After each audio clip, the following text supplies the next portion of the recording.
শ্রমিকদের যদি বাঁচার মতো মজুরি না দেওয়া হয়, বাংলাদেশে যদি একটা ন্যূনতম মজুরি না থাকে, বাংলাদেশ আবারও ভেঙে পড়বে, আবারও রাস্তায় রক্তে রঞ্জিত হবে।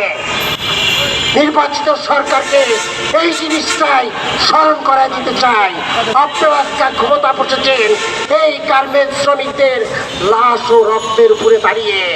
যদি গার্মেন্টস শ্রমিকদের মজুরি 26 সালের সময়ে বাস্তবায়ন না করেন, তাহলে আপনাদেরকেও সেই ভোগ করতে হবে। নতুন নির্বাচিত সরকারের কাছে শেখ হাসিনার সরকার 16 বছরে 40টি শিল্প প্রতিষ্ঠান বন্ধ করে দিয়েছে।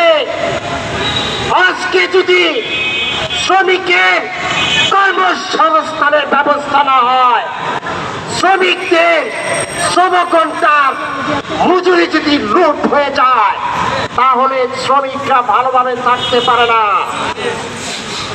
আজকে ওই শেখ হাসিনার সময়ে 25,000 টাকা গার্মেন্টস শ্রমিকরা মজুরি দাবি করেছিল।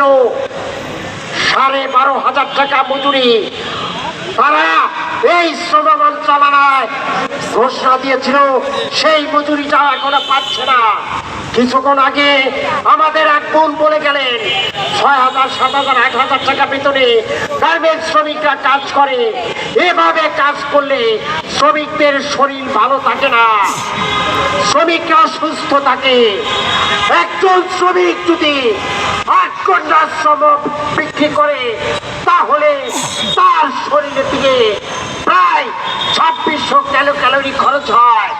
আর 2600 ক্যালোরি খরচ হলে তার এই ঘাটতি পূরণ করতে হলে তাকে খাবার করতে হয়, রেস্ট দিতে হয়, বিনোদন করতে হয়।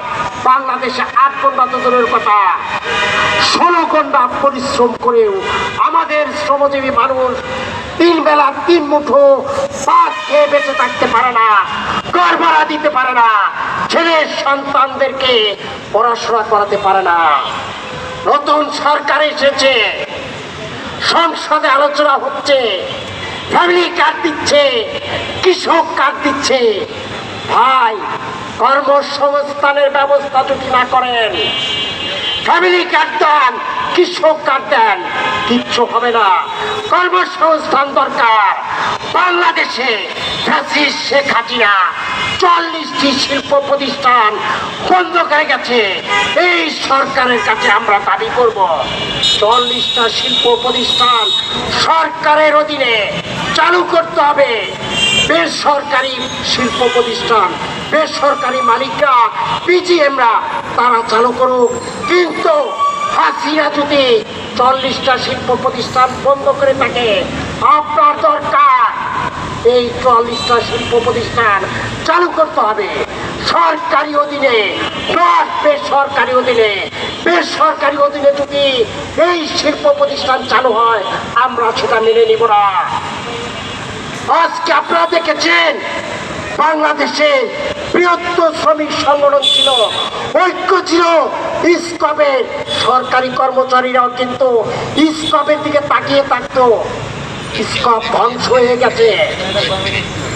আজকে শ্রমিকদের যদি কর্মসংস্থান না করা হয়, শ্রমিকদের যদি বাঁচার মতো মজুরি না দেওয়া হয়, বাংলাদেশে যদি একটা ন্যূনতম মজুরি না থাকে, বাংলাদেশ আবারও ভেঙে পড়বে, আবারও রাস্তায় রক্তে রঞ্জিত হবে।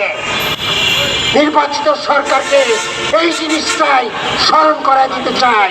আপনারা আজকে ক্ষমতা বসেছেন এই গার্মেন্টস শ্রমিকদের লাশ ও রক্তের উপরে দাঁড়িয়ে। যদি গার্মেন্টস শ্রমিকদের মজুরি 26 সালের সময়ে বাস্তবায়ন না করেন, তাহলে আপনাদেরকেও সেই ভোগ করতে হবে।